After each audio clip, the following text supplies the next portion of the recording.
Dita mirë se erdhët. Sot është përditësimi javor lidhur me aspekte të ndryshme të ekonomisë dhe për ditën e sotme kemi temën e ujit të pishëm dhe dhënien e pasqyrë të përgjithshme të gjithë procesit të transformimit që po ndodh në sektorin e furnizimit me ujë të pishëm, ku për i të vërtetës trashëgimia është nga më të rëndat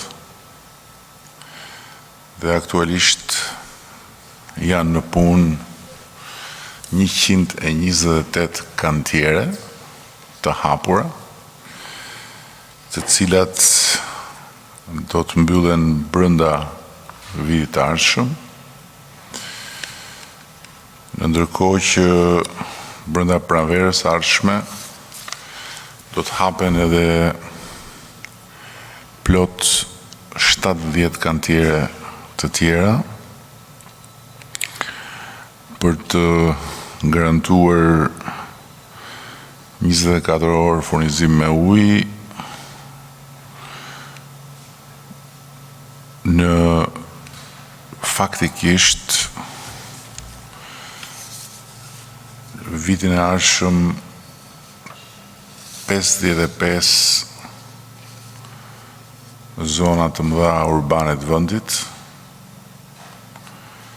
dhe pastaj në vitin 2022 edhe në mbi 200 zonat më të populluara rurale të vendit. Shumë kush që ndjek faqen time, por që sigurisht përfaqëson një kategori të caktuar të opinionit publik,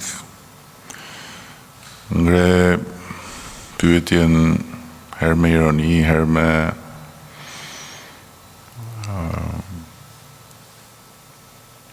formë habitore që në fakt është papërshtatshme për sa kohë të gjithë kemi jetuar në këtë vend dhe për sa kohë kemi një sens të historisë të vendit që si ka mundësi që akoma flasim për ujë të pishëm kur bota po shkon në hënë. E vërtet është kjo që bota ka shkuar në hënë në fakt me kohë, por në sistemin ton të ujësjellcave duhet kemi parasysh që kemi një pasqyrë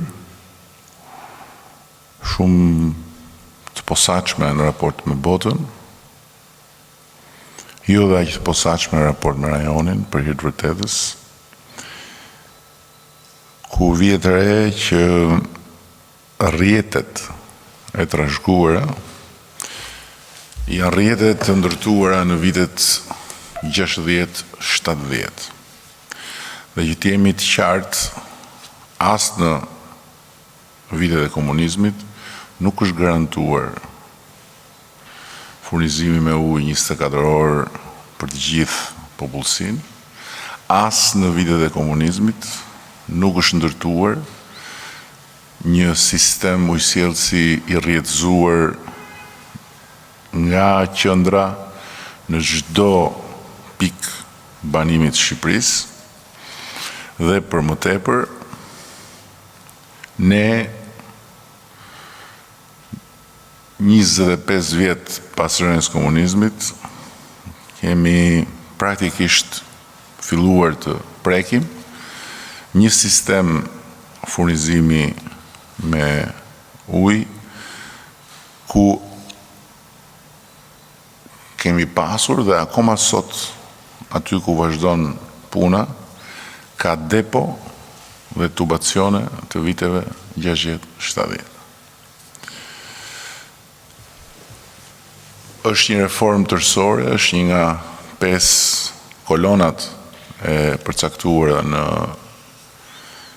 objektivat tonë dhe nuk ka të bëjë thjesht me investimet, ka të bëjë edhe me konsolidimin financiar të ndërmarrjeve të ujësjellësit, ka të bëjë edhe me një transformim tërësor të qasjes strukturore ndaj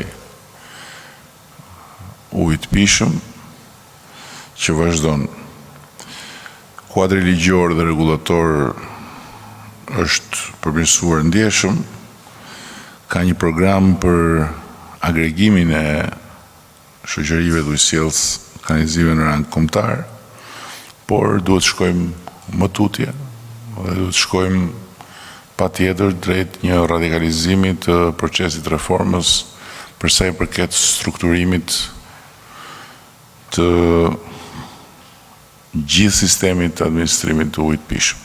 Edhe kjo është një temë tjetër, ndërkohë që duhet ju bëjmë dije se investimet që janë kryer për ujin e pishëm për gjatë periudhës 2014-2019 janë total 514 milion euro, nga të cilat 202 milion janë nga buxheti i shtetit, ndërkohë që pjesa tjetër janë financime të huaja.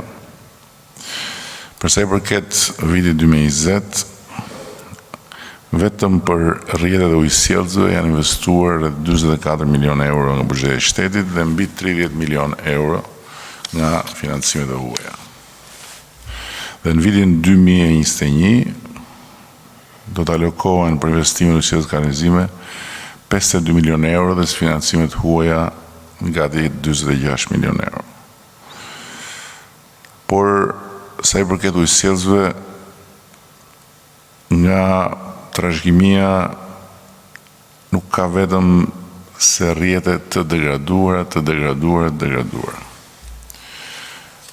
Tu jap pak të dhëna që besoj krijojnë një ide më të plotë për pasqyrën për ata që na ndjekin. Në vitin 2013, kur mbaroi epoka e keqeverisjes së kaluar, kishte vetëm një qytet, vetëm një, me furnizim 24 orë, Korça. Dhe furnizimi 24 orë për tjerët ishte një perspektivë shumë e largët. Sot që flasim, ka 23 zona urbane me 24 orë furnizim me ujë, nga Bilishti në Tropoj, nga Pogadeci në Lezhë, nga Fusharzi në Fier, nga Vaujdejes e Kopliku deri në Poliçan të Pelene me Mali. Deri në vitin 2021, furnizimi do të jetë një realitet, siç thash më parë, për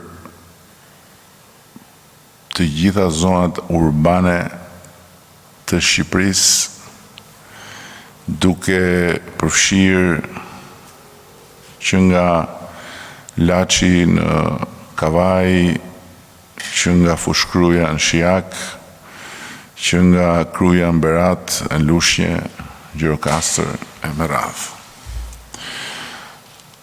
Tirana është një histori në vete, ku ka një rritje të furnizimit me ujë të pishëm në tërësi, flas sepse ka dhe zona me 24 orë, po në tërësi nga 7 orë në ditë furnizim mesatarisht. Sot vetëm Bovilla furnizon 16 orë në ditë banorët e kryeqytetit dhe në nivelin kombëtar furnizimi me ujë të pishëm mesatari i Shqipërisë ishte rreth 10 orë në ditë. Sot që flasim, jemi në 15 dhe do të arrijmë në 18 orë. Flas për gjithë territorin e Shqipërisë. Për më shumë dëgjojeni këtë shifër, 7 vite më parë, vetëm 59.1% e popullsisë kishin akses në një burim ujë të pishëm përmes rrjetit. Nuk flasim këtu për 24 orë, flasim akses në një burim ujë të pishëm përmes rrjetit, pra në shtëpi. Dhe sot jemi në 78.5%, ndërsa me përfundimin e punimeve të planifikuara, ato që janë në proces dhe ato që do të hapen, do të kemi në 2021 85.6% popullsisë me akses në ujë të pishëm.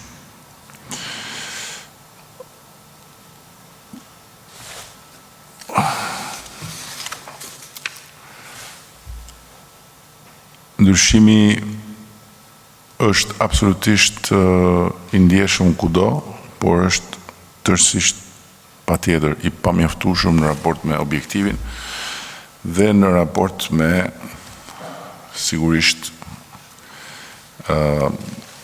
kërkesën krejt legjitime të gjithë popullatës. Dhe për këtë arsye mendoj që është themelore që ne të vazhdojmë punën dhe ne do të vazhdojmë punën për të jo vetëm plotësuar të gjitha kornizat e prioritetet vendosura qysh në kryetarës, por edhe për të garantuar një qëndrueshmëri të atill që mos ketë më asnjë kthim mbrapa. Nuk duhet zgjathem më shumë në këtë paraqitje, sepse ministria këtu e pranishme së bashku me drejtorin e Agjencisë Kombëtare të Ujësisë së Kanalizimeve do të mund të hyjnë më në detaje, por ajo që duhet ju garantoj të gjithë qytetarëve në të gjitha zonat ku ende ka problematik me ujin e pishëm është se jo vetëm nuk janë lënë pas dore, por e përsëris 128 kantiere janë në punë tani që flasim. Pavarësisht të gjitha vështirësive ekstra që na është dashur të përballojmë me tërmetin dhe me flamën globale të pandemisë. Dhe atyre që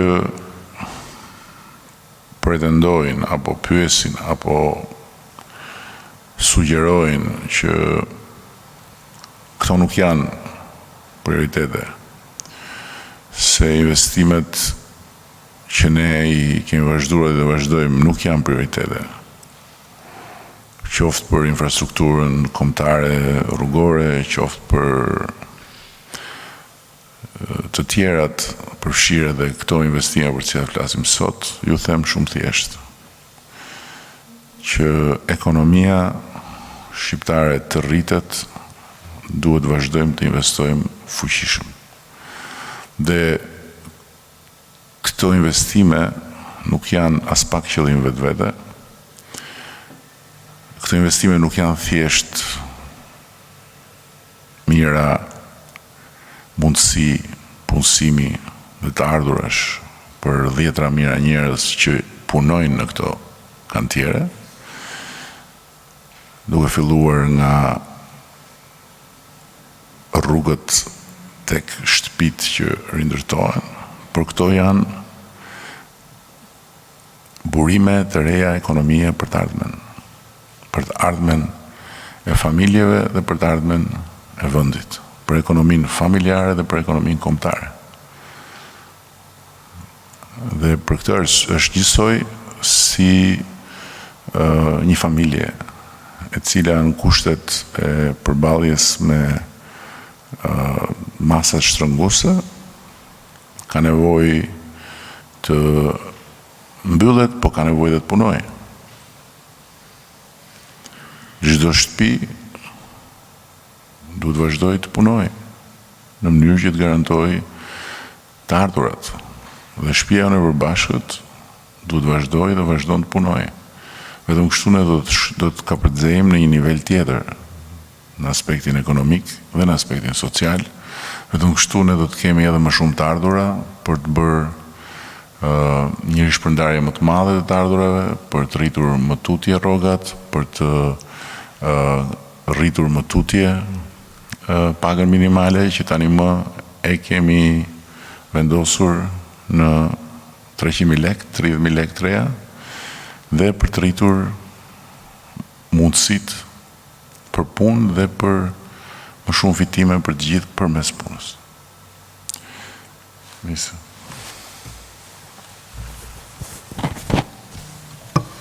Faleminderit Kryeministër, përshëndetje të gjithëve. Do dëshiroja që të nisnim me prezantimin, kështu që u lutem ndiqni me slajdet.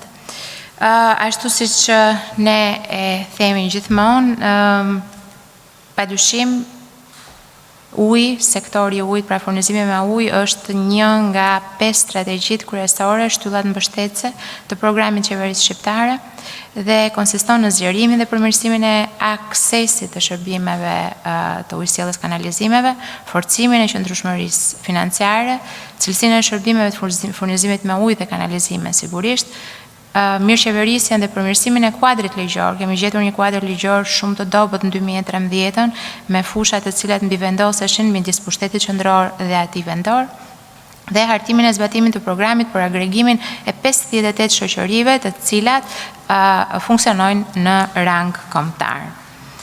Ashtu siç Kryeministri e tha, sot në të gjithë territorin e Shqipërisë, ju e keni ndjekur dhe vetë përmes të gjitha inspektimeve që ne bëjmë në kantiere, janë të hapura mbi 128 kantiere, të cilat do të pasohen akoma me 70 tjera gjatë pranverës të vitit 2021.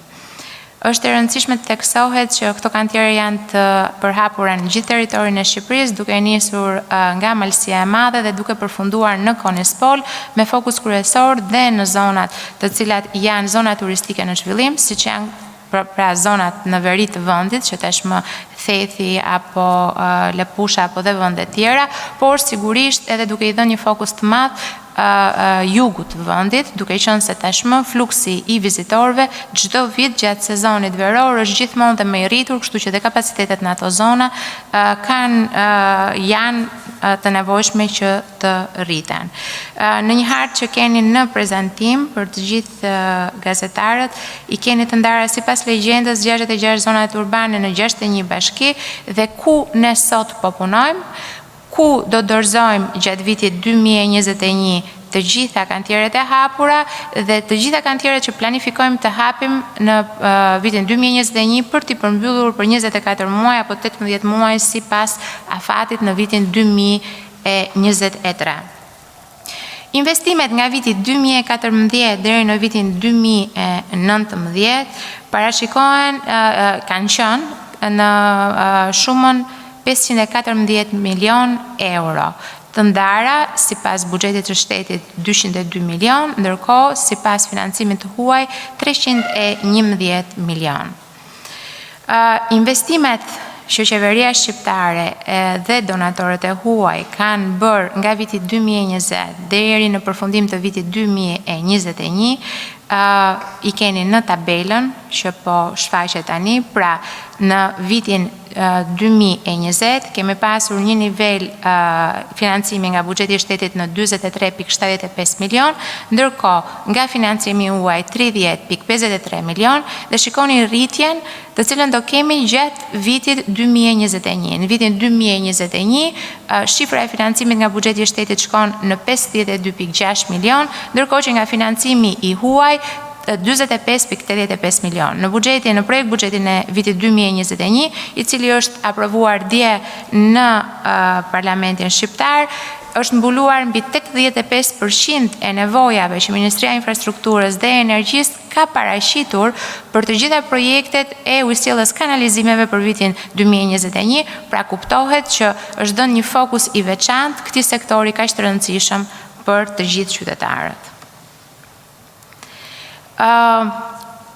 Kryeministri përmendi të gjitha shifrat e rëndësishme dhe ato krahasuese që ne kemi duke nisur nga viti 2013, pra situatën se si ne kemi gjetur rrjetin.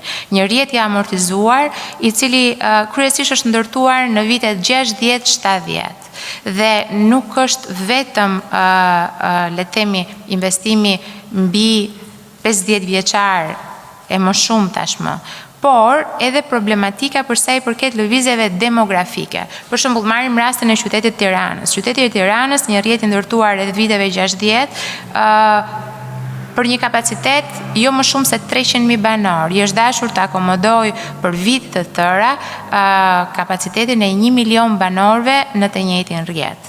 Kështu që nga viti 1991 deri në vitin 2013 janë bërë mbi 1.5 miliard euro investime në sektor, e megjithatë në vitin 2013 vetëm qyteti i Korçës ishte ai që furnizoheshte me 24 orë ujë të pishëm. Ndërkohë, deri në fund të mandatit të dytë, ne do të kemi realizuar investime në vlerën 686 milion euro, duke garantuar kështu furnizimin me ujë 24 orë për të gjitha zonat urbane, pra 52 zonat urbane. Ashtu siç e thash, në këto kantiere ku sot punohet, ne synojmë që t'i përmbyllim ato brenda pranverës të vitit 2021, pra edhe para afatit, parashikuar se shumë nga këto kantiere afatin kontraktual e kanë deri në dhjetor të vitit 2021, për të apritur sezonin veror, jo vetëm zona turistike, por edhe në qytetet me densitësi të lartë popullsisë, me parametra të tjerë pra të furnizimit me ujë. Do të isha të ndalesha në një shifër shumë domethënëse që është ajo e vitit 2013, kur vetëm në atë kohë, pra vetëm 117.354 banor furnizoheshin 24 orë me ujë. Ndërkohë që në përfundim të vitit 2021, ne synojmë që të furnizojmë me ujë të pishëm 2.820.000 banor në të gjithë Republikën e Shqipërisë. Gjithashtu, duhet kemi parasysh që investimet shkojnë së bashku edhe me nivelin e faturimit. Pra ne kemi investuar në të gjithë Republikën e Shqipërisë, kemi kantiere të hapura kudo, shumë shpejt këto kantiere do të përmbyllen dhe do të hapen të reja, pasi puna në sektorin e ujit ishte edhe një bisedë që kishim pak më parë me kryeministrin dhe me Alqin, është një punë e cila do të vazhdojë. Nuk mbaron as në 2021 dhe as në 2022, sepse ashtu siç tham, është një kohë e gjatë, pra ka pasur një kohë të gjatë midis investimeve të vërteta që po bëjmë ne sot dhe investimeve të dikurshme. Por duhet pasur parasysh që gjatë kohës që ne investojmë, uji duhet edhe paguar. Dhe ne gjatë gjithë kësaj periudhe, përveç se kemi investuar në depot që mbledhin ujit, në burimet e ujit, në shpërndarjen, rrjetin e shpërndarjes që është kaq i rëndësishëm edhe për të mos pasur humbjet, të cilat ky rrjet ka pasur, ne kemi investuar gjithashtu dhe në ujmaca. Ujmacat janë shumë të rëndësishëm që të ndodhen në çdo familje dhe në çdo abonent për të krijuar më pas një mundësi për të mbledhur të gjithë faturimin e duhur. Në ndërkohë, niveli faturimit dhe i arktimeve është rritur me 71.5%, duke eliminuar kryesisht lidhjet e paligjshme. Në vitin 2013 janë arkëtuar 5.58 milion euro, ndërkohë që gjatë këtij viti ne kemi arkëtuar 9.58 milion euro, pra pothuajse 2 fishi i arktimeve krahasuar me vitin 2013. Rritja e arktimeve sigurisht ka sjell dhe rritjen e mbulimit të kostove operacionale të gjithë këtyre ujësjellsave. Dhe duke krijuar kështu një mbulim që në 2013 pra të këtyre kostove operacionale nuk arrinte më shumë se 70%, ndërkohë që sot kostot operacionale të ujësjellsave mbulohen nga arktimet deri në nivelin 94%. Falë rinovimit të rrjeteve të shpërndarjeve, linjave të dërgimit dhe stacioneve të pompimit, konsumi i energjisë vjen gjithmonë duke u ulur. Ky ka qenë një nga problemet tona kryesore. Debitet e ndërmarrjeve të ujësjellsave krijoheshin ndaj OSHE-s në një mënyrë të vazhdueshme, pasi kishte humbje të mëdha në rrjet, pompat funksiononin, uji nuk shkonte kur tek abonentët, ndërkohë që sot nuk është një investim i pastudiuar. Pra, investimi bëhet në të gjitha nivelet e shërbimit të ujësjellësave, duke nisur pra nga burime, duke kaluar tek depozitat, tek rrjeti i shpërndarjes, më pas tek ujmacat, pra faturimi, arktimi dhe kështu tek mbulimi i kostove operacionale që deri para pak kohësh bënin debitor të gjithë ndërmarrjet e ujësjelljes kanalizimeve, duke krijuar një problem tjetër tek ndërmarrja e shpërndarjes së energjisë elektrike, pra tek OSHE. Deri në vitin 2013 ishin shtruar vetëm 40 kilometra tub dhe i referohem zonave të cilat kishin shërbimin e ujit të pishëm pra sa më gjatë, themi 24 orë. Ndërkohë që deri në fund të vitit 2021, ne kemi parashikuar që të shtrohen rreth 8.000 kilometra tub për të shpërndar në të gjithë Republikën e Shqipërisë ujin e pishëm në çdo rubinet të abonentëve tanë. Kështu që shifrat dhe diferenca flasin dhe janë të konsiderueshme. Gjatë prezantimin që kemi bërë, kemi qenë totalisht fokusuar tek uji, por nuk duhet ta harrojmë që Agjencia Kombëtare e Ujësjelljes Kanalizimeve ka edhe një pjesë shumë të rëndësishme, që është ajo e kanalizimeve. Pra, në 2013, krahasuar me vitin 2021, kemi një ndryshim shumë të madh në rang kombëtar në investimet që ne kemi bërë në kanalizime. Në vitin 2013, kapaciteti ditor i kanalizimeve ishte 412.000, ndërkohë që në vitin 2020, kapaciteti ditor është 872.000, ndërkohë që në vitin 2021, ne parashikojmë që kapaciteti ditor të arrijë në 878.000 banor. Gjithashtu, do desha të ndaloja në një fakt shumë të rëndësishëm. Gjatë vitit 2013, mbulimi me ujë të pishëm mesatarisht në rang kombëtar ishte 11 orë. Ndërkohë që në fund të vitit 2021, me përfundimin e të gjitha kantiereve që ne sot kemi të hapura, kjo shifër do të arrijë në 21.5 orë mesatarisht për banor. Pra, krahasimi midis vitit 2013 dhe vitit 2021 është i dukshëm dhe ne kemi dyfishuar kohën e furnizimit me ujë për gjithë abonentët dhe synimin kryesor që ne kemi për t'i ofruar çdo qytetari 150 litra ujë të pishëm në ditë, ashtu siç janë dhe parametrat e komunitetit evropian. Unë do desha që t'i kaloja fjalën Alqit për të futur më në detaje dhe për t'ju dhënë një pasqyrë më të qartë të gjitha kantiereve që ne kemi të hapura sot. Prioritetet që kanë këto kantiere, ku janë të shtrira, kur përfundojnë dhe cilat do t'jenë ato kantiere të reja që do të hapen në pranverën e vitit 2021. Faleminderit. Përshëndetje, faleminderit zoti kryeministër, faleminderit zonja ministra.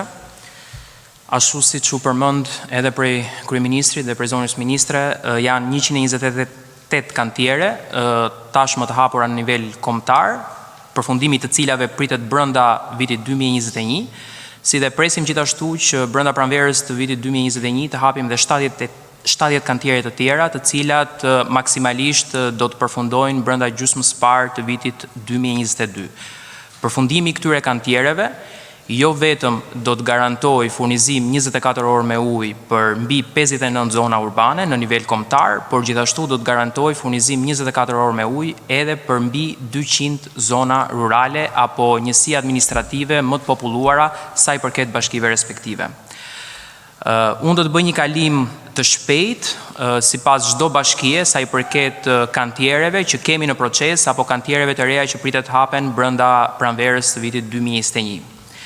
Filloj me qarkun e Beratit dhe kryesisht me bashkinë e Beratit. Ka përfunduar tashmë faza e parë si rezultati i bashkëpunimit për financim me Bankën Gjermane për Zhvillim, ku është mbyllur një pjesë e mirë e qytetit për të garantuar furnizim 24 orë me ujë. Brenda gjysmës parë të vitit 2021 përfundon dhe faza e dytë, ku i gjithë qyteti Beratit do t'i garantohet furnizimi me 24 orë ujë, dhe po ashtu brenda vitit 2021 fillon faza e tretë, falë sërish financimit, bashkëfinancimit midis qeverisë shqiptare dhe Bankës Gjermane për Zhvillim, ku do të ndërtohet edhe impjanti trajtimi të ujrave të ndotur si dhe rrjeti përkatës i kanalizimeve në Bashkinë e Beratit. Gjithashtu, falë financimit buxhetit shtetit, në Bashkinë e Beratit ne jemi duke ndërtuar dhe përfundojmë brenda vitit 2021 duke garantuar furnizimin 24 orë me ujë për ujësjellsin e njësisë administrative Velabisht dhe gjithashtu ujësjellsin e zonave të Lapardas, të Duhanasit, Otlakut dhe Orizajt. Kalojmë tek Bashkia e Kuçovës. Gjithashtu në Bashkinë e Kuçovës, falë financimit të Bankës Gjermane për Zhvillim, brenda gjysmës parë të vitit 2021, ne përfundojmë ndërtimin tërësor të rrjetit të ujësjellsit sa i përket qytetit Kuçovës, duke garantuar furnizim me ujë 24 orë, dhe brenda pranverës së vitit 2021, ne fillojmë ndërtimin e ujësjellsit të njësisë administrative Perondi, e cila do të garantoj furnizim 24 orë me ujë për gjithë banorët e kësaj njësie dhe gjithë fshatrat që janë pjesë e kësaj njësie administrative. Në Bashkinë Ura Vajgurore është përmbyllur tashmë faza e parë e investimit, ajo e rehabilitimit tërësor të rrjetit të brendshëm të furnizimit me ujë të qytetit të Urës Vajgurore. Ka filluar puna për fazën e dytë për ndërtimin e linjës së transmetimit nga burimet deri në depot e qytetit, si dhe ka filluar puna për ndërtimin e ujësjellsit për njësinë administrative Cukalat, e cila do të garantojë edhe kjo furnizim 24 orë me ujë për gjithë banorët e kësaj njësie administrative. Në Bashkinë e Poliçanit kemi përmbyllur tashmë fazën e parë, atë të rehabilitimit tërësor të rrjetit të brendshëm të ujësjellsit për këtë bashki. Sot që flasim, qytetarët e Poliçanit kanë të garantuar furnizim 24 orë me ujë, por për të ulur sasinë e ujit pa të ardhura si dhe për të përmirësuar cilësinë e ujit, jemi duke investuar gjithashtu dhe pritet që ky investim të përfundojë brenda gjysmës parë të vitit 2021 edhe në linjën e re të transmetimit të ujit për Bashkinë e Poliçanit. Në Bashkinë e Skraparit ka filluar puna, edhe këtu pritet përfundojnë punimet brenda gjysmës parë të vitit 2021 për ndërtimin e ujësjellsit të qytetit të Skraparit, duke garantuar më së fundi furnizim 24 orë me ujë për gjithë banorët e kësaj njësie, por gjithashtu edhe në këtë bashki, përveç zonës urbane, pra qytetit Skraparit, ne jemi duke punuar edhe në fshatrat Qerenisht, Sharov, dhe pritet që brenda pranverës së vitit 2021 të filloj puna për ndërtimin e ujësjellsit dhe në fshatrat Gjerbës dhe Kakruk. Pra, brenda gjysmës parë le themi të vitit 2021 në të gjitha zonat urbane, por dhe në shumë zona rurale të qarkut të Beratit do të garantohet furnizimi me ujë 24 orë. Kalojmë në qarkun e Dibrës dhe konkretisht në Bashkinë e Dibrës.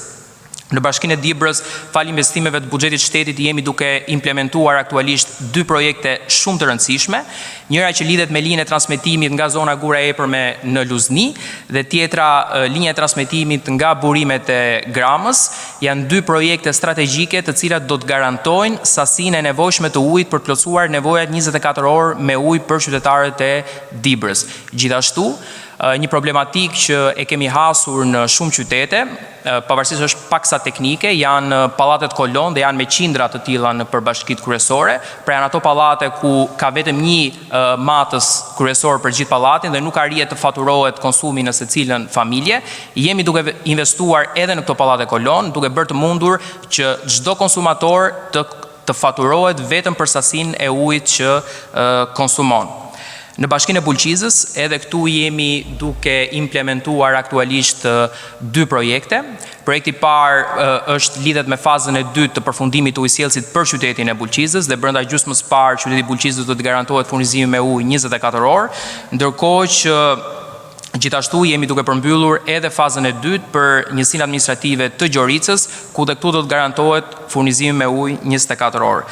Në Bashkinë e Matit, sërish jemi duke implementuar 2 projekte të rëndësishme, të cilat e para do të garantoj sasin e nevojshme të ujit, pra linja e dërgimit, duke garantuar sasin e ujit jo vetëm për qytetin e Borelit, por dhe për njësitë administrative Derjan dhe Rukaj, dhe gjithashtu do të rinovojmë tërësisht rrjetin e brendshëm për qytetin e Borelit së bashku me macat familjar për çdo konsumator.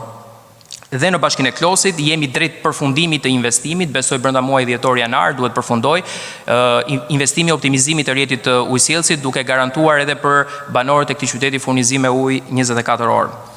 Kalojmë në qarkun e Durrësit dhe konkretisht në Bashkinë e Durrësit. Është përmbyllur tashmë fal bashkëpunimit me Bankën Botërore, faza e parë e investimit, ajo e linjës së dërgimit nga pustet në zonën e Fushkuqes deri në depon e qytetit të Durrësit, një investim madhor i cili garanton sasinë e nevojshme të ujit për të plotësuar nevojat me 24 orë për banorët e qytetit të Durrësit. Mirpo që kjo sasi ujit të shkojë në çezmat e çdo qytetari, duhet që të rinovohet dhe rrjeti i brendshëm i qytetit të Durrësit, një rrjet tërësisht i amortizuar dhe i pa investuar në shumë dekada. Këtu kemi ndërmarrë një bashkëpunim midis buxhetit shtetit dhe Fondit Francez për Zhvillim, AFD, tashmë është miratuar financimi, është një investim prej 60 milion eurosh, i cili do të garantojë së bashku me investimet e buxhetit shtetit rinovimin tërësor të rrjetit brendshëm për Bashkinë e Durrësit, duke bërë të mundur furnizimin 24 orë me ujë. Kalojmë në Bashkinë e Krujës, e cila përmban 2 zona urbane, që është qyteti Krujës dhe qyteti Fushkrujës.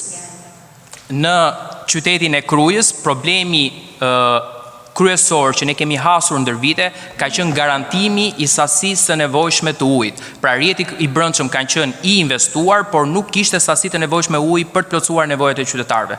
Atëherë jemi detyruar të identifikojmë një burim të ri të ujit, që është një burim nga Varmalet e Skënderbeut, një terren tejet malor, shumë i vështirë për të realizuar, por fatmirësisht jemi në fazat e fundit të realizimit të këtij investimi. Besoj brenda muajit dhjetor janar ky investim përfundon, duke bërë të mundur që për minimalisht 9 muaj të vitit qytetarët e Krujës të kenë furnizim 24 orë me ujë dhe në periudhën e thatë ky furnizim me ujë të mos bjerë nën 18 orë me ujë në ditë.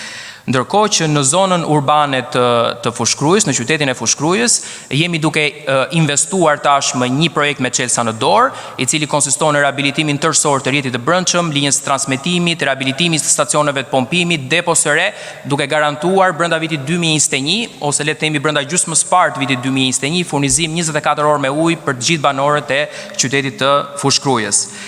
Edhe në Shijak, një zonë, siç e dim, e dëmtuar edhe prej tërmetit të 26 nëntorit, ka filluar puna, jemi në momentin që flasim janë realizuar mbi 80% e punimeve, brenda gjysmës parë të vitit 2021 dhe këtu përfundon tërësisht rehabilitimi i rrjetit të brendshëm të ujësjellësit për këtë qytet, duke bërë të mundur që të gjitha njësitë zonat urbane, por dhe shumë zona rurale të këtij qarku, pra të qarkut të Durrësit, të kenë brenda vitit 2021 furnizim 24 orë me ujë. Kalojmë në qarkun e Elbasanit, me Bashkinë e Elbasanit, fal buxhetit shtetit nëpërmjet Ministrisë së Infrastrukturës dhe Agjencisë Kombëtare të Ujësjelljes Kanalizimeve, jemi duke implementuar 3-4 projekte paralele, të cilat do të garantojnë përmirësimin e furnizimit me ujë në këtë bashki, por projekti më madhor që do të jap zgjidhje përfundimtare furnizimit me ujë për qytetarët e Elbasanit është marrëveshja tashmë e firmosur me Bankën Gjermane për Zhvillim, implementimi i së cilës pritet të fillojë brenda vitit 2021 dhe do të konsistojë në rehabilitimin tërësor të gjithë rrjetit të brendshëm të ngelur ende pa rehabilituar në qytetin e Elbasanit, duke garantuar furnizim 24 orë me ujë. Në qytetin e Gramshit jemi drejt përfundimit të investimit, besoj brenda 1-2 muajsh investimi do të përfundojë, duke garantuar edhe këtu furnizim të pandërprerë për qytetarët e Gramshit. Në Bashkinë e Peqinit furnizimi paraqitet optimal, sot që flasim furnizimi varion nga 22 në 24 orë me ujë, kështu që ne jemi fokusuar në zonat rurale dhe aktualisht jemi duke investuar në fshatrat Gjocaj, Celhakaj dhe Hashmataj. Në Bashkinë e Prenjasit, edhe këtu jemi drejt përfundimit të investimit për rehabilitimin tërësor të rrjetit të brendshëm të ujësjellësit për këtë bashki. Punimet pritet të përfundojnë brenda pranverës së vitit 2021, duke garantuar 24 orë furnizim me ujë, si dhe ka përfunduar investimi në zonën Dritaj Fajin Karkavec dhe ka ngelur vetëm faza e instalimit të ujëmacave për konsumatorët familjar. Në Bashkinë e Librazhdit, fal financimit të Bankës Gjermane për Zhvillim, punimet kanë progresuar kënaqshëm. Besoj brenda pranverës së vitit 2021 dhe këtu do të përmbyllet rehabilitimi tërësor i rrjetit brendshëm të ujësjellësit, si dhe rrjetit të kanalizimeve, si dhe pritet që brenda pranverës së vitit 2021 të fillojmë ndërtimin e ujësjellësit për njësinë administrative të polisit dhe disa zonave të tjera rurale në këtë bashki.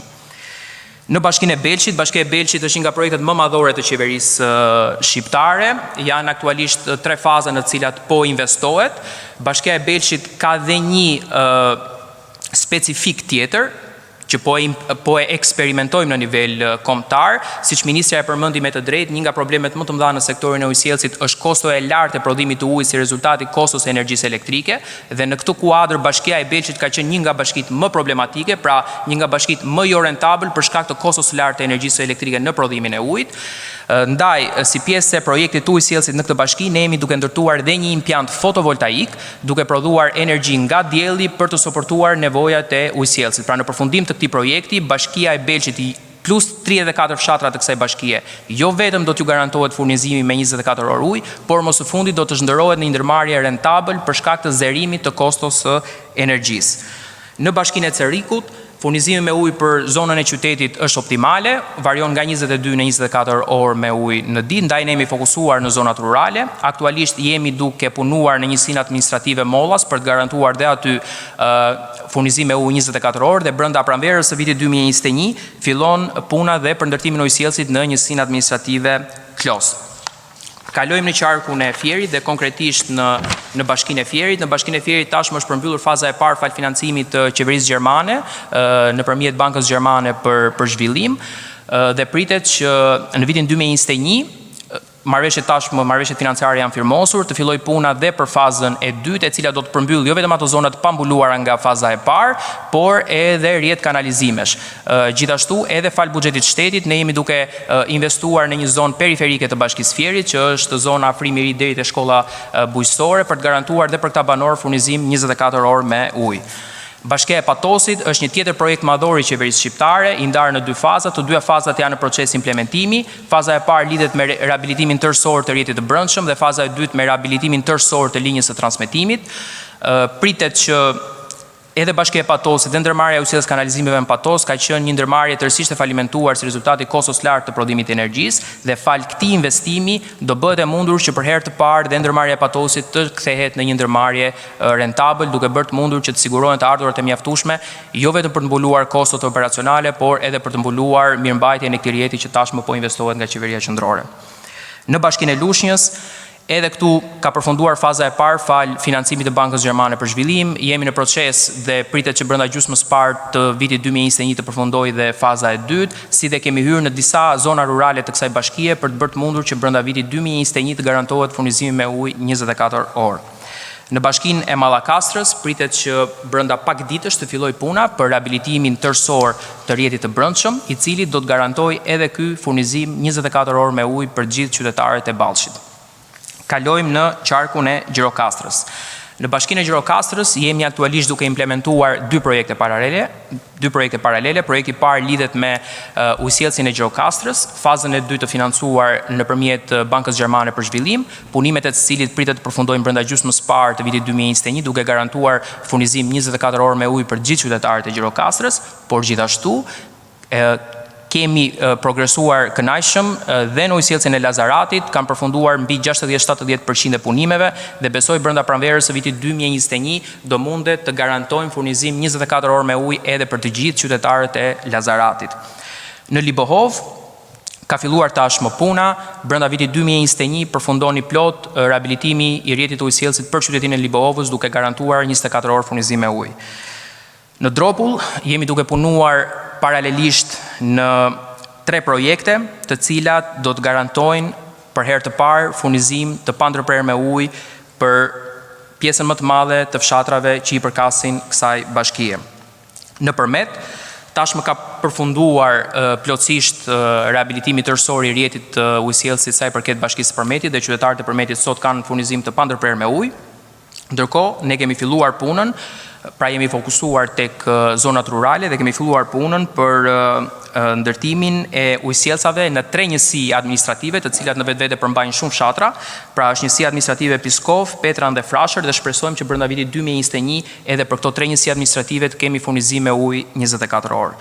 Në Bashkinë e Këlqyerës kanë përfunduar të dyja fazat e investimit, pra rehabilitimi i rrjetit të brendshëm dhe rehabilitimi i linjës transmetimit, dhe jemi duke fokusuar tashmë në disa zona rurale për të garantuar dhe aty furnizim 24 orë me ujë.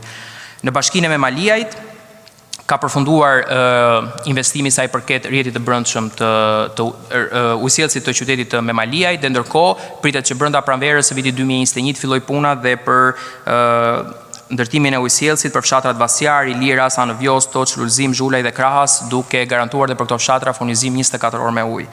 Në Bashkinë e Tepelenës ka përfunduar investimi sa i përket ujësjellësit të qytetit tashmë, dhe pritet që brenda pranverës së vitit 2021 të fillojë ndërtimi i ujësjellësit për zonën e Salaris, për zonën e Peshtanit me Zgoran, për zonën e Nivicës dhe Regjinës, si dhe për fshatin Mamaj, duke garantuar edhe këtu furnizim me ujë 24 orë. Kalojmë në qarkun e Lezhës, dhe në qarkun e Lezhës ka përfunduar faza e parë e investimit bashkëpunimit me Bankën Gjermane për Zhvillim. Është firmosur tashmë marrëveshja financiare dhe pritet që brenda vitit 2021 të fillojë puna dhe për fazën e dytë, e cila do të garantojë jo vetëm furnizim 24 orë me ujë përveç pjesës urbane dhe për zonën e Shëngjinit, Kodër Marlekaj dhe Gocaj Kakariq, por gjithashtu do të zgjidhë problemin e përmbytjeve në këtë bashki, duke sistemuar jo vetëm ujërat e zeza, por edhe ujërat e bardha. Gjithashtu, një nga zonat më problematike në Bashkinë e Lezhës ka qenë njësia administrative e Zejmenit, në të cilën ne jemi duke investuar, dhe brenda vitit 2021 pritet që gjitha fshatrat e kësaj njësie administrative të kenë furnizim 24 orë me ujë. Ndërkohë që gjithashtu brenda pranverës së vitit 2021 do të fillojnë punimet për ndërtimin e ujësjellësit dhe në njësinë administrative të Shënkollit në këtë bashki. Në Bashkinë e Kurbinit, Bashkia e Kurbinit dhe ujësjellësi Laçit është sërish një nga projektet më madhore të kësaj qeverie. Kanë filluar punimet në të treja fazat e këtij investimi, dhe mendoj që brenda vitit 2021 do të kemi furnizim të garantuar 24 orë me ujë për gjithë qytetarët e Laçit, një zonë e cila pavarësisht se furnizon dhe shumë zona të tjera të Shqipërisë vetë ka vuajtur mungesën e ndjeshëm të ujit të pishëm. Në Bashkinë e Mirditës, e cila përfshin 2 zona urbane, Rëshenin dhe Rubikun, në Rëshen kanë përfunduar faza e parë e investimit dhe pritet shumë shpejt të fillojë faza e dytë, e cila lidhet kryesisht vetëm me plotësimin e lidhjeve terciare dhe vendosjen e macave familjar, ndërkohë që në qytetin e Rubikut investimi ka filluar dhe mendoj brenda gjysmës parë të vitit 2021 të gjithë banorët e Rubikut do të kenë furnizim 24 orë me ujë. Për të kaluar në qarkun e Korçës, dhe do ta filloj me Bashkinë e Kolonjës. Bashkia e Kolonjës është mendoj do të jetë bashkia e parë në nivel kombëtar, e cila do të ketë furnizim me ujë 24 orë, jo vetëm për zonën urbane, por për çdo fshat të kësaj bashkie, një bashkie e lënë bazdore për shumë e shumë vite, por që tashmë merr vëmendjen e dur dhe i sigurohet furnizimi pa ndërprerje, siç e përmenda, jo vetëm në zonën urbane, por në çdo fshat. Tashmë ka përfunduar ujësjellësi i qytetit të Ersekës dhe banorët kanë akses 24 orë në furnizim me ujë. Brenda muajit dhjetor, maksimalisht muajit janar, përfundon dhe ujësjellësi i qytetit Leskoviku, duke garantuar dhe për ata banor furnizim 24 orë me ujë. Ka filluar ndërtimi i linjës ujësjellësit të Kozelit, i cili jo vetëm do të dyfishoj prurjet e ujit në qytetin e Ersekës, por do të garantoj furnizimin me ujë për plot 14 fshatra që kalojnë në këtë zonë. Nuk ja vlen të ndalem në emrat e fshatrave specifik, si dhe pritet që brenda pranverës së vitit 2021 të fillojë puna dhe për 17 fshatrat e fundit që i përkasin kësaj bashkie, duke e kthyer këtë bashki në bashkinë e parë në nivel kombëtar, që mbyllet me qelësandor sa i përket zonave rurale dhe urbane për furnizim 24 orë me ujë. Në Bashkinë e Pogradecit, pjesa e qytetit është tashmë e zgjidhur, jemi fokusuar në zonat rurale, jemi duke investuar në zonën Udenisht Memelisht, gjithashtu në fshatrat Rodokali Poshtëm, Rodokali Sipërm, Homesh, Homçan, kemi filluar ndërtimin e ujësjellësit të Mokrës, si dhe pritet që brenda marsit të vitit 2021 të fillojë dhe ndërtimi i ujësjellësit të Çeravës dhe Trebinjës. Në Bashkinë e Korçës, Bashkia e Korçës e ka zgjidhur çështjen e furnizimit me ujë të pishëm 24 orë dhe problemin e kanalizimeve. Ndërkohë, Jemi duke punuar për ndërtimin e ujësjellsave në fshatin Floqi, Dersnik, Vinçan, Porodin, Gjeromath dhe brenda pranverës së vitit 2021 pritet të fillojë puna gjithashtu dhe për ndërtimin e ujësjellsit në njësitë administrative Mollaj, Bulgarec, Voskopoj, Voskop dhe Drenov, duke përmbyllur një pjesë të mirë edhe të zonave rurale sa i përket furnizimit me ujë në këtë bashki. Në bashkinë e Maliqit, brenda muaj dhjetor, pritet të fillojë puna për ndërtimin e ujësjellsit Mançurisht Plas, i cili do të furnizojë 5 çatra të mëdhenj me 24 orë ujë, si dhe brenda pranverës së vitit 2021 do të fillojë puna për ndërtimin e ujësjellsit të fshatit Burimas, Zvirin, Zvezd dhe Plas. Për të kaluar në bashkinë e Devollit dhe bashkia dhe qyteti i Devollit ka tashmë furnizim të garantuar 24 orë me ujë, kështu që ne jemi fokusuar në zonat rurale sa i përket kësaj bashkie. Ka filluar puna për ndërtimin e ujësjellsit në njësinë administrative të Hoçishtit dhe pritet që brenda 1-2 muajsh maksimalisht të fillojë puna dhe për ndërtimin e ujësjellsit në njësinë administrative të Mirasit, e cila përmban fshatra Sinis, Çet, Miras dhe Qytez. Kalojmë në qarkun e Kuksit. Në bashkinë e Hasit është përmbyllur tashmë investimi në zonën urbane të kësaj bashkie, ngelet vetëm sistemimi i pallateve kolon që unë përmenda më parë për të garantuar furnizimin 24 orë me ujë për qytetarët e kësaj bashkie. Në bashkinë e Kuksit, një bashki e cila ka vuajtur prej vitesh furnizimin me ujë të pishëm, jemi në fazat e fundit të miratimit të projektit dhe mendoj brenda muajit janar-shkurt të vitit 2021 do të fillojë puna për fazën e tretë të ndërtimit të ujësjellsit të këtij qyteti, duke garantuar edhe këtu furnizim me 24 orë ujë për gjithë banorët e këtij qyteti. Në bashkinë e Tropojës, pjesa e qytetit tashmë është e zgjidhur dhe jemi duke investuar në fshatin Dragobi për të garantuar dhe këtu furnizim me ujë 24 orë. Kalojmë në qarkun e Tiranës. Ndalemi pak tek bashkia e Tiranës. Bashkia e Tiranës, ne kemi përmbyllur fazën e parë tashmë në bashkëpunim me Kooperacione Italiana, e cila ka dyfishuar prurjet nga liçeni i Bovillës drejt impjantit të Bovillës. Pra, nëse më përpara prodhoheshin 1800 litra në sekond që vinin nga liçeni në impjant, sot ne arrim të prodhojmë 3600 litra në sekond që vinë nga liçeni i Bovillës në impjantin e Bovillës. Sigurisht që ky dyfishim i prurjeve duhet të shoqërohet me një dyfishim të kapacitetit të impjantit. Pra, nëse ne sjellim 3600 litra, impjanti duhet jetë në gjendje të përpunojë 3600 litra. Sot, fal investimit të UKT-s dhe Bashkisë Tiranë, kapaciteti i impjantit është shtuar nga 1800 në 2400 dhe pritet edhe një shtesë prej 1200 litra në sekond. Kemi miratuar projektin, kemi siguruar financimin, do të jetë një bashkëfinancim midis UKT-s dhe qeverisë shqiptare nëpërmjet Agjencisë Kombëtare të Ujësjelljes Kanalizimeve. Pritet të punimet të fillojnë brenda praverës së vitit 2021 dhe më së fundi 3600 litra të prodhuara në liçenin e Bovillës do të shkojnë në çezmat e gjithë qytetarëve të Tiranës. Gjithashtu, një tjetër lajm i mirë për banorët e Tiranës, i cili më në fund do të garantojë furnizim të pandërprer 24 orë me ujë, është marrëveshja e arritur tashmë midis Bashkisë dhe Bankës Evropiane për investime, e cila do të ndërtojë unazat e presionit dhe rrjetin e brendshëm në qytetin e Tiranës. Me përfundimin e këtij investimi, i cili mendohet të përfundojë brenda vitit 2023, maksimalisht gjysma e parë e vitit 2024, do të garantohet më në fund furnizimi 24 orë me ujë për çdo banor të qytetit të Tiranës. Kalojmë në Bashkinë e Kamzës. Bashkia e Kamzës është kthyer tashmë në një kantier ndërtimi sa i përket sektorit të ujësjelljes dhe kanalizimeve, e supermbështetur nga financimet e qeverisë shqiptare. Ka përfunduar faza e parë e financimit nëpërmjet Bankës Gjermane për Zhvillim, është në proces faza e dytë e cila përfundon brenda gjysmës së parë të vitit 2021 dhe po në vitin 2021 fillon dhe faza e tretë, e cila përmbyll pothuajse 80% të territorit të Bashkisë Kamzës me 24 orë ujë, ndërkohë 20% që i ngelur do të financohet dhe ka filluar puna në terren nga qeveria shqiptare nëpërmjet Ministrisë së Infrastrukturës dhe Agjencisë Kombëtare të Ujësjelljes Kanalizimeve. Në këtë bashki jemi duke investuar për shkak të mungesës së theksuar të investimeve ndër vite, jemi duke investuar jo vetëm në sektorin e ujësjellsit, por gjithashtu edhe në sektorin e kanalizimeve, pra trajtimin e ujrave të ndotur.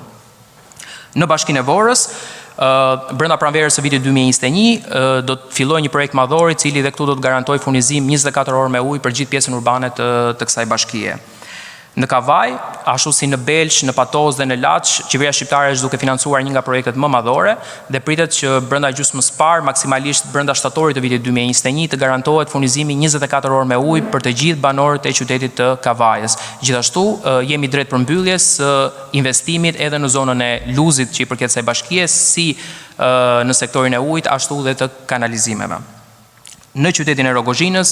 Investimi tashmë është drejt përfundimit, besoj brenda muajit dhjetor do mundet të garantojmë 24 orë furnizim me ujë për qytetarët e Rogozhinës dhe brenda pranverës së vitit 2021 do të fillojmë punën për ndërtimin e ujësjellësit në 3 njësi të mëdha administrative të kësaj bashkie, siç është njësia e Gosës, Sinaballaj dhe Lekaj, duke garantuar edhe këtu furnizim 24 orë me ujë.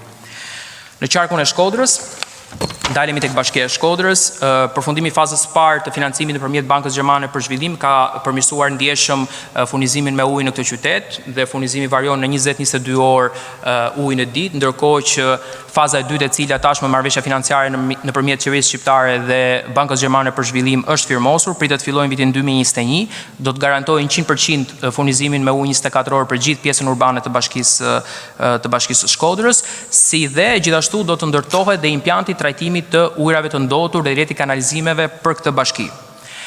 Kalojmë në Bashkinë e Malësisë Madhe. Bashkia e Malësisë Madhe është një tjetër bashki e cila ka pasur vëmendje kryesore të investimeve të qeverisë shqiptare. Brenda muajit nëntor përfundon në masën 100% investimi për ndërtimin e ujësjellësit në zonën e Koplikut dhe Koplikut të Sipërm, duke garantuar furnizim 24 orë me ujë.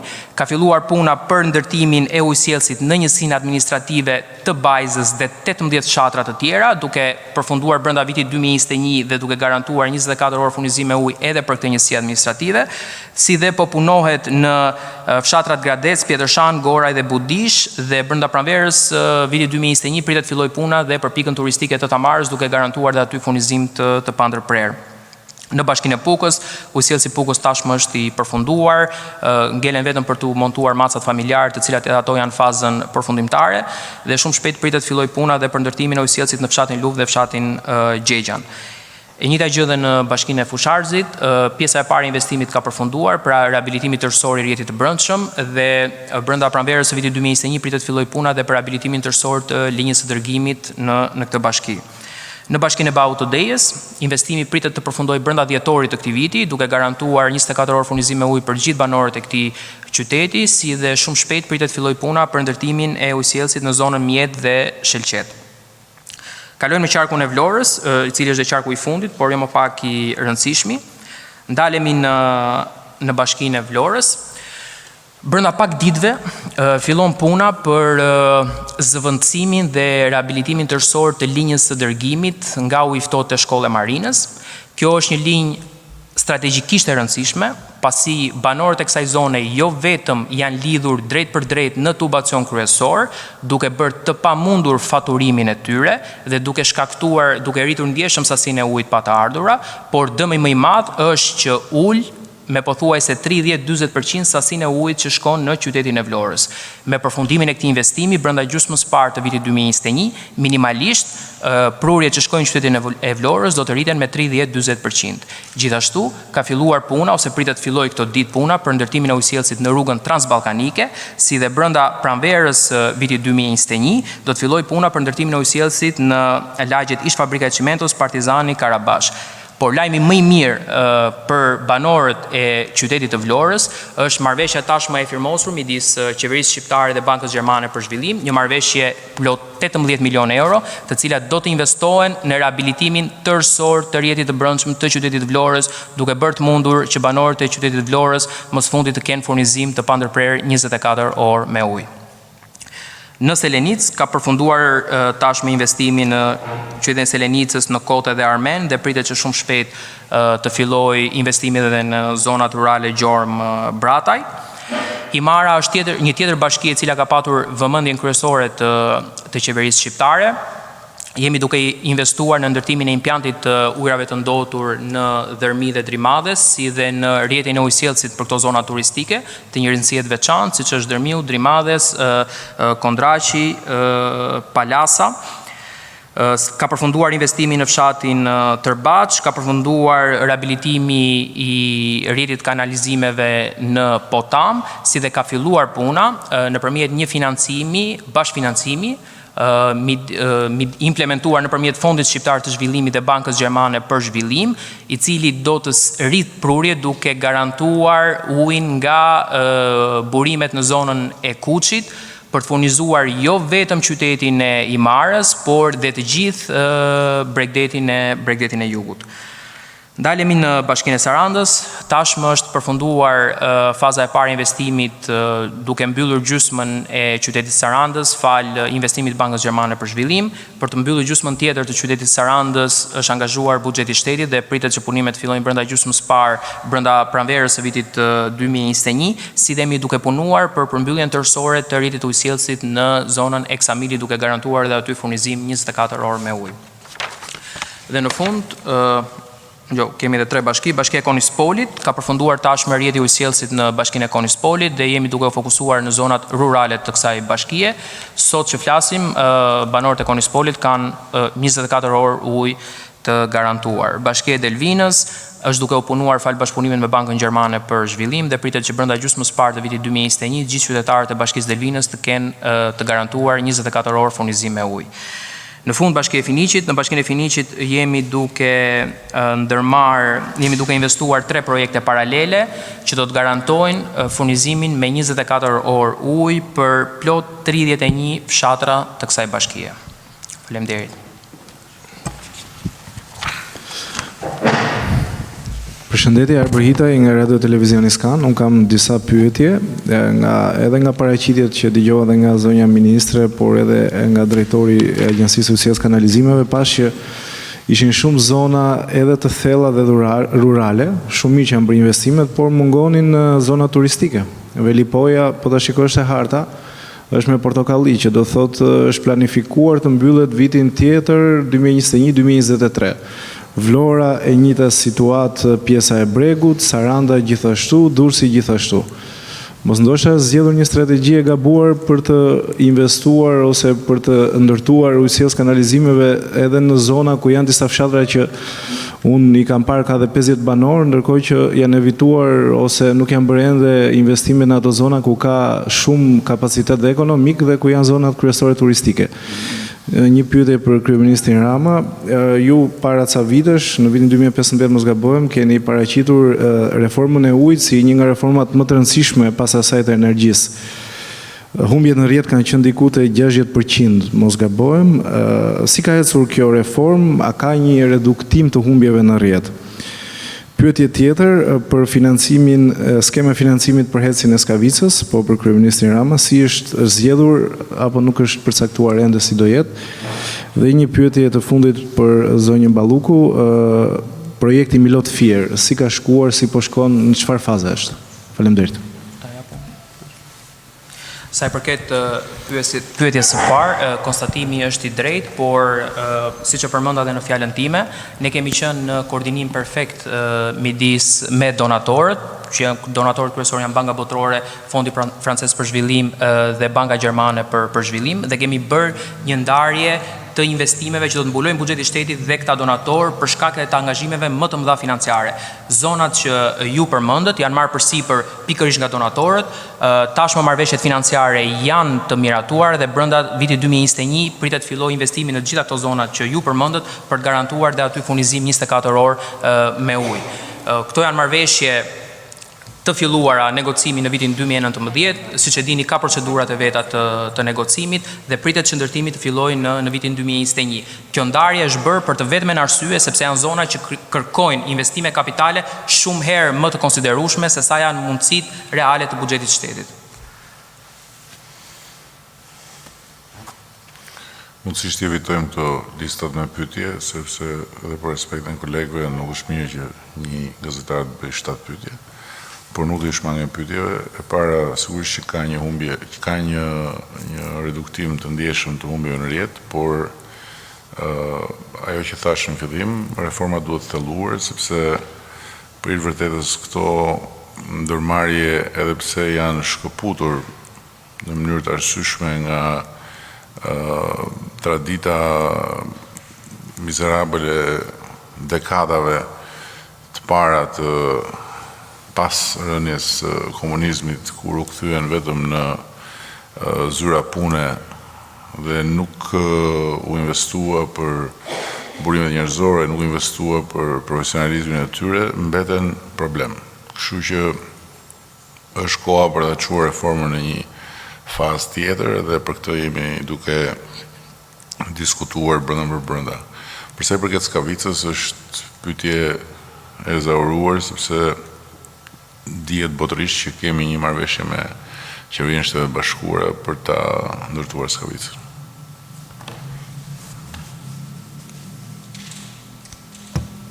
Nëse kryeministri do më lejoj, do jepja edhe disa detaje për sa i përket Skavicës, duke qenë se këtë javë ka pasur zhvillime dhe ju jeni të interesuar si një nga projektet më të rëndësishme të qeverisë tonë dhe ëndër e të gjitha qeverive të tjera. Patjetër ne po bashkëpunojmë me qeverinë amerikane. Dje në Tiranë ka ardhur një mision i DFC-s, pra që është Fondi Amerikan i Zhvillimit, Bashkëpunimit dhe i Financimit Ndërkombëtar. Duke qenë se kjo do jetë një kredi e përbashkët, pra ne nuk do të negociojmë me banka apo me institucionet tjera, por do ta bëjmë të gjithën përmes DFC-s. Sigurisht kolateralet janë të keshit, nëse kjo ishte pyetja, dhe jo të buxhetit shtetit, pra nuk do ketë garanci sovrane nga buxheti i shtetit, por kolateralet e keshit, cilat janë të mjaftueshme, duke qenë se është një nga kompanitë me kolateralet më të mëdha. Kaq për sa i përket Skavicës, jemi në një rrugë shumë të mirë. Tashmë kemi hyrë në biseda teknike me kompaninë Bechtel, pra Ministrinë e Infrastrukturës dhe të Energjisë sot flitet për gjitha detajet teknike midis palëve të specialistëve tanë, ekspertëve dhe të Bechtelit, ndërkohë që dje unë fillimisht kam nisur negociatën me DFC-n dhe sot ndodhet në grupi misioni dërguar nga DFC-ja, ndodhet në përtakime me institucionet e tjera, pra me keshin apo edhe institucionet tjera financiare.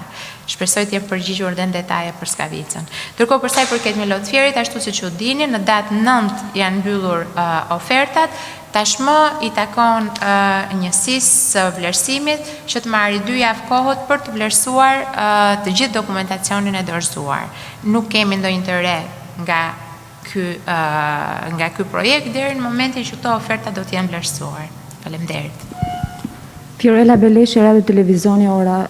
Zoti Kryeministër, ju tha që Tirana furnizohet mesatërisht 7 orë në 24 orë me ujë të pishëm. Por sa cilësor është ky? Dhe nëse më lejoni, zoti Rama, ju e pini ujin që vjen në banesën tuaj nga rrjeti? Faleminderit. Që unë e pi ujin që vjen në banesën time, këtë mos ki asnjë dyshim. Për sa i përket mesatareve, unë ju referova faktit që Tirana aktualisht ka një rritje shumë të ndjeshme të furnizimit me ujë në mesataren e vetë. Ka disa zona që janë 24 orë, ka zona tjera që nuk janë, dhe këtë e dim shumë mirë, por që kanë një rritje të ndjeshme të mesatares krahasuar me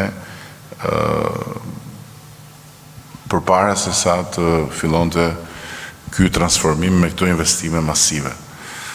Dhe po kështu mund të them për Durrësin, se u pyet për Durrësin, po ne në Durrës nuk kemi pritur, kemi bërë një investim masiv me Bankën Botërore në Durrës dhe sot kemi një rritje të ndjeshme të furnizimit, ashtu siç kemi dhe zgjidhjen përfundimtare të kryer tani më të kanalizimeve për gjithë zonën e plazhit. Ndërkohë që me Agjencinë Franceze të Zhvillimit po firmoset marrëveshja për pjesën tjetër që e kemi futur në kuadër të mbështetjes franceze për ndërtimin, në mënyrë që ta zgjidhim përfundimisht edhe problemin e furnizimit dhe të kanalizimit të Durrësit. Po që unë ujin në shtëpinë time e pi, kjo është pak po e sigurt. Rovena Cerka, Fax News. Zoti Kryeministër, sa i besueshëm mendoni se jeni kur thoni se brenda vitit 2022 do të furnizohen 200 zona rurale me ujë të pishëm, kur furnizimi 24 orë me ujë të pishëm i Tiranës ka qenë premtimi juaj dhe i zotit Veliaj dhe ende nuk është realizuar? Dhe një pyetje të dytë, ne në për shtëpitë tona nuk i lajmë dot fëmijët me ujin e rrjetit, sepse ka një sasi të pakontrolluar të klorit dhe u dëmtohen syt. Ju e lani zahën me ujin e rrjetit? 2 herë në ditë. Në mëngjes e darkë, 2 herë në ditë, sepse ka shumë dëshirë që të lahet edhe nuk di se ku gjendet ujë tjetër përveç rrjetit. Nuk e laj me ujë shiu, kjo është kjo është minimumi që mund të them. Kështu që nëse do të ndihmojmë për fëmijët që të viti japi kurajo dhe fëmijëve tu, mund të ta dërgojmë një ditë, shohësh se si zhytet në ujë dhe është shumë mirë nga të gjitha pikpamjet. Për sa i përket sa i besueshëm janë mund, prisin datën 25 prill dhe shifrin të gjithë sa i besueshëm.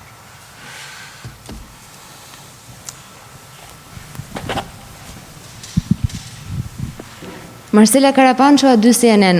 Zoti Rama, në 2016 kur ju ishit në krah të LSI-s, kur lançuat në fakt edhe reformën e ujit, deklaruat se duhet që vetë sistemin tek ndërmarrja e ujit pra të kishte një pastrim nga të paaftët dhe të korruptuarit. A kemi sot një sistem ku pikë së pari parësor dhe jetësor është shpërndarja e ujit dhe të gjitha çfarë pasojnë atë e para, dhe e dyta, duke qenë se jemi në periudhë Covidi, duke ndjeshëm pra që uji mbetet një nga faktorët kryesor dhe jetik. Zoti Basha ju ka akuzuar se në përgjatë sistemeve arsimore, pra ka institucione të cilat nuk kanë ujë të mjaftueshëm kur higjiena është parësore.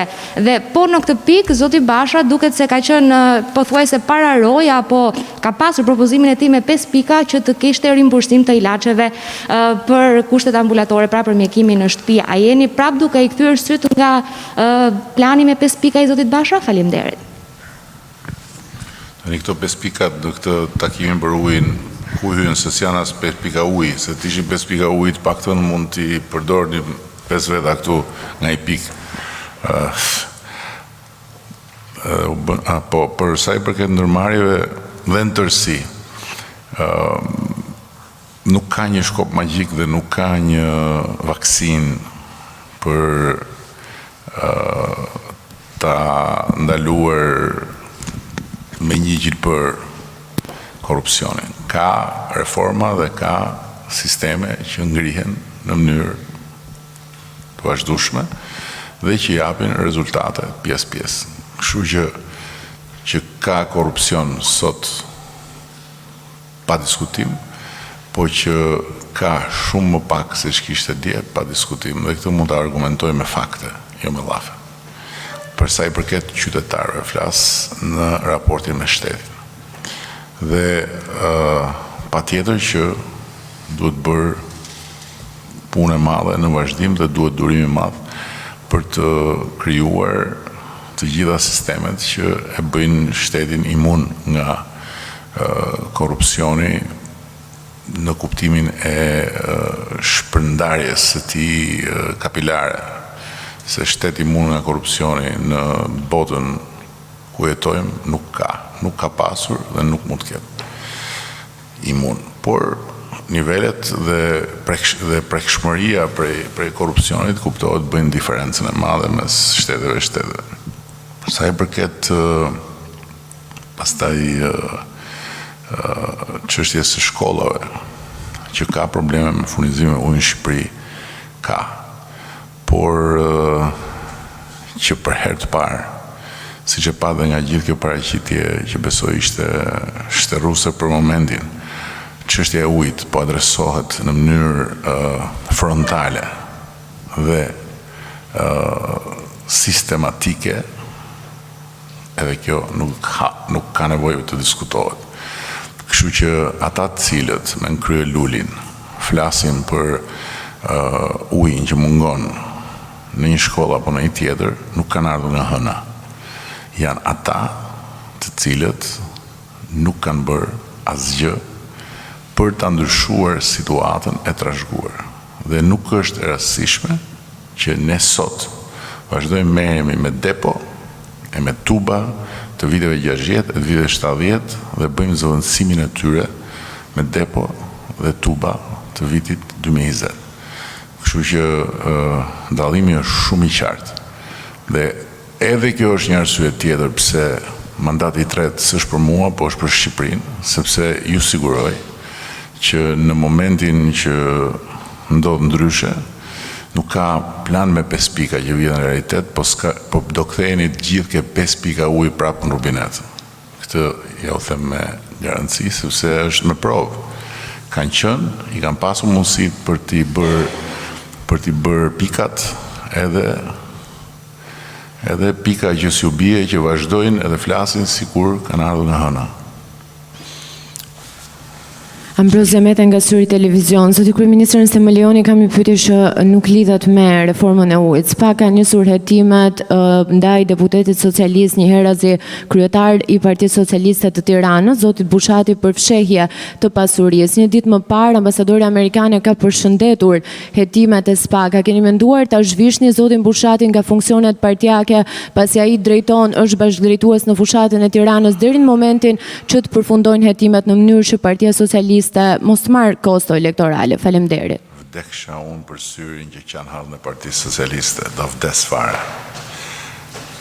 Partia Socialiste ka një ndryshim të madh nga Partia e Syrit dhe nga të gjitha partitë e tjera që mendojnë vetëm për sy e për faqe. Partia Socialiste është një parti që i ka shumë të qarta dhe shumë ndara gjërat. Qëllimi është i përbashkët, përgjithësia është individuale.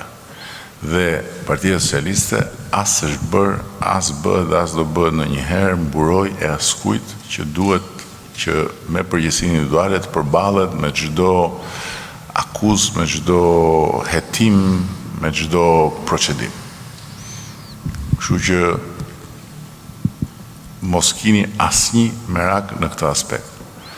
Gjërat janë shumë të qarta mes nesh. Kur dikush merr një detyrë në Partinë Socialiste apo në qeverinë e Partisë Socialiste, di shumë mirë që qëllimi është i përbashkët, përgjithësia është individuale dhe për çdo kapërcim të vijës ndarse mes qëllimit tonë të përbashkët dhe interesave personale, kur ky kapërcim shkel interesin e përbashkët, se cili përgjigjet vetë. Dakor?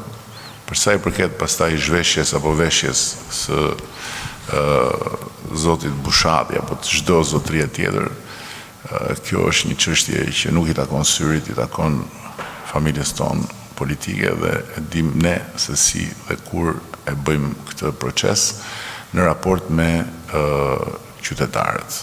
Kështu që mos keni asnjë merak për Partinë Socialiste ju të Syrit, bile ju kemi si hudrën për syrin e keq. Ergyz Gjençej, News 24. Zoti kryeministër, sot e nisë ditën me një video të postuar në Facebookun tuaj për sa i përket gjithë debatit për masakrën e Krushës dhe ku përmendit dhe kryetarin e Partisë Demokratike Sigurisë, për të ishte qëllimi Lulzim Basha. Zoti kryeministër, për t'i dhënë fund gjithë këtij debati, a keni menduar që do të ishte më mirë për t'i marrë informacion nga Organizata e Kombeve të Bashkuara, qoftë dhe EULEX-i, për sa i përket përfshirjes rolit të Lulzim Bashës në ato vite, sepse nëse me lejoni gjykimi juaj dhe i Lulzim Bashës në gjithë të debat që po zhvillohet 5 muaj para zgjedhjeve është subjektiv. Faleminderit. Cili është gjykimi? Gjithë deklaratat që keni bërë gjatë gjithë kësaj kohe. Por nëse mundeni të përgjigjeni pyetjes, nuk është debat, s'ka rëndësi debati mes meje dhe jush. Jo, s'ka debat, por të sqaruar. Cili është gjykimi im në këtë rast? Gjykimi im është shumë i thjeshtë. Një përfaqësues i një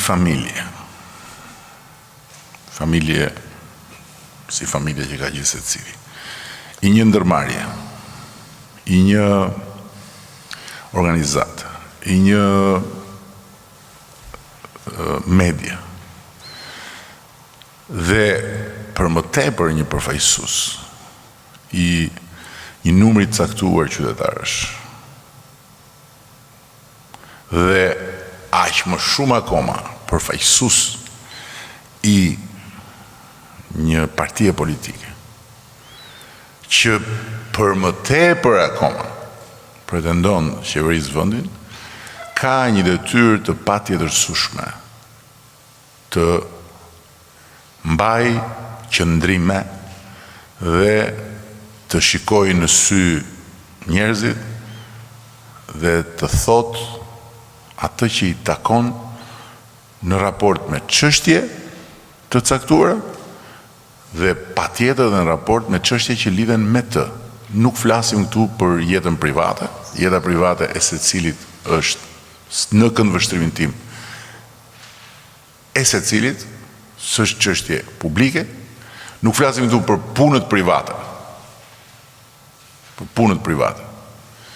Të askujt këtu flasim për një detyrim shumë të thjeshtë që një lider, një drejtues, një përfaqësues ka të shpjegohet.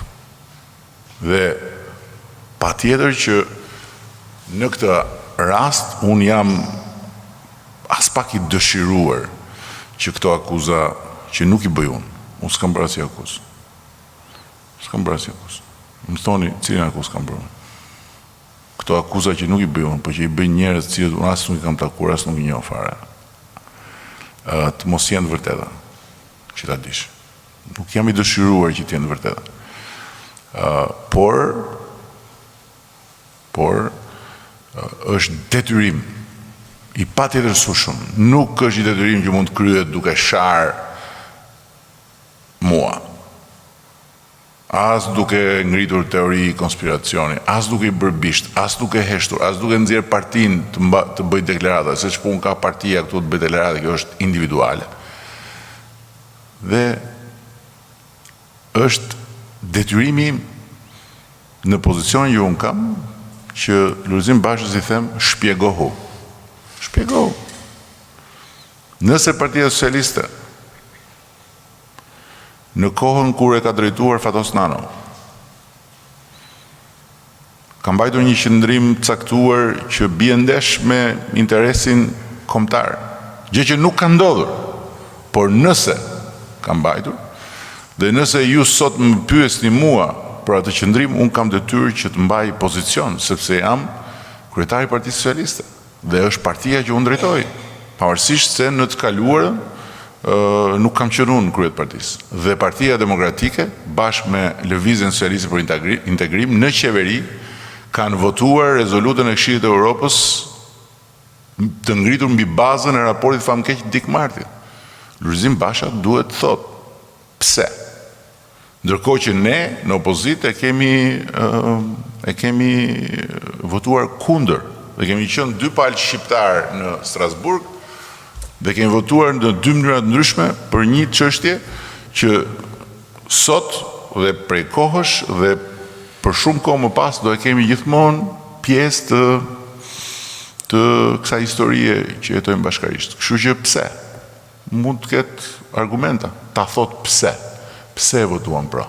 Për cilën arsye në botë qeveria votoi pro? Partia Demokratike dhe Lëvizja Socialiste Integrim votuan pro. Pse? Ta thonë. Këto janë thjesht dhe vetëm në funksion të detyrës që unë kam. Të gjitha të tjerat, që kjo po përdoret për zgjedhje, që kjo është politike, që këtu po kërkohet përfshihet Kosova në fushatën Shqipëri, janë të gjitha dokra, që nuk kanë të bëjnë me arsyen pse unë ngre këtë çështje. Dhe ne ngrem të çështje. Dikush që pretendon për më tepër të drejtojë shtëpinë tonë për bashkët, nuk mund t'i bishnoj nevojës për dalë dhe për të thënë kam qenë këtu, kam bërë këtë, kam pasur këto arsye, kjo qëndron, kjo s'qëndron, këtu ka çfarë do qoftë, por kjo nuk bëhet duke thënë që këtu ka një teori konspiracioni dhe një komplot të Edi Ramës me Top Channel. Kjo nuk funksionon. Kjo nuk bëhet duke thënë që Edi Rama kështu bën gjithmonë dhe po e bën prap. Kjo s'funksionon, se çfarë bën Edi Rama, këtë e gjykon kushdo tjetër, por nuk mund ta gjykoj dot Lulzim Basha në kushtet kur duhet të shpjegoj çka ka bërë ai, jo ç'a bëj unë. Shumë e thjeshtë, është elementare. Në gjithë botën funksionon kështu, demokratike. Është llogaridhënia përpara njerëzve e dikujt që pretendon të drejtojë shtëpinë tonë për bashkët. Si që ka kjo? Nuk do ti ta dish për shembull nga Lulzim Basha, se nuk është çështja këtu, siç do thot një organizator, unë s'jam hetus edhe s'më intereson fare t'jem. Po nuk do ti ta dish se çfarë mendon realisht Lulzim Basha nga aja KSH-ja, pavarësisht se çfarë thotë Edi Rama, çfarë thotë ky, çfarë thotë ai, çfarë ngre apo nuk ngre një media apo një media tjetër, patjetër që do. Dhe kjo është arsye pse unë e ngre këtë çështje, është çështje karakteriale e rëndësishme. Është karakteri i leadershipit që gjithmonë testohet dhe gjithmonë është përpara njerëzve. Pastaj e pëlqen, se pëlqen të tërheq, e quan arrogant apo e quan të përulur e tjerë, këto janë gjitha vlerësime, por është e pamundur në këndvështrimin tim që një drejtues, aq më tepër një forcë politike, ja thash, që pretendon të qeverisë vendin, të mos ketë këtë tipar të karakteri, që të dali dhe të përballet me çështjen, çfarëdo çështje që ka interes publik, dhe jo më me çështje që kanë të bëjnë me atë vetë. Unë base kam të egzageruar këtë tipar që i dalë përballë të gjitha çështjeve vetë, por si të qoftë ti ikësh, ti bishnosh, të bësh fletrufe me partinë, të vëmë partinë socialiste që të bëj të vërë vullën dhe të nxjerrë logon për të bërë atë që duhet bëj unë. Kjo është dhe është shumë e rëndësishme e gjithë kjo për njerëzit, sepse në fund të jemi të gjithë në sytë e njerëzve. Njerëzit duhet të na shohin dhe të na kuptojnë sa më shumë për atë që jemi, po minimalisht ne kemi detyrën t'ju themi atë që ne mendojmë. U zgjata pak, po besoj jam i qartë. Nuk kam unë akuza. Unë s'kam akuza. Akuzat konfirmohen nga heshtja gjatë, nga shmangja e vazhdueshme për të përballur me to, nga akuzat apo kundër akuzat mbi ata njerëz që unë nuk e kuptoj çfarë arsye mund të kenë ata njerëz që sot i adresohen Lulzim Bashës për t'ju adresuar Lulzim Bashës. Çfarë arsye mund të kenë? Pse nuk i adresohen Stamo Dumës? Pse nuk i adresohen dikujt tjetër? Dhe nuk është bindse që thuash janë mashtrues. Si që nga mashtrues edhe njerëz, pse? Për çfarë arsye? Dhe për më tepër pastaj teoritë e komplotit. Si mund të jem unë interesuar që ta dëmtoj Lulzim Bashën në një pikë që të bëhet i pa përdorshëm. Unë jam më i interesuar që ai të jetë i përdorshëm. Është një lule që nuk putet nga i pamja e lojës politike, po themi. Po këtu s'është çështje loje politike, këtu është çështje parimore. Ja, kjo është ajo që unë them dhe nuk zgjidhet duke më sharmua. Nuk zgjidhet.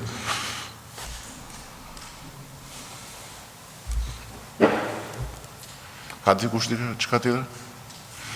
Shumë faleminderit për të gjitha dhe duke qenë se keni mbajtur fjalën, vazhdoni ta mbani, se vetëm sepse keni mbajtur fjalën dhe nuk e keni përdorur këtë ditë për të bërë një pyetje pastaj për të shmangur temën, ju dash dhe gjithë të përgjigjet gjatë. Po nuk e mbajtet fjalën, Ambrozia nuk ka më dalje nga tema.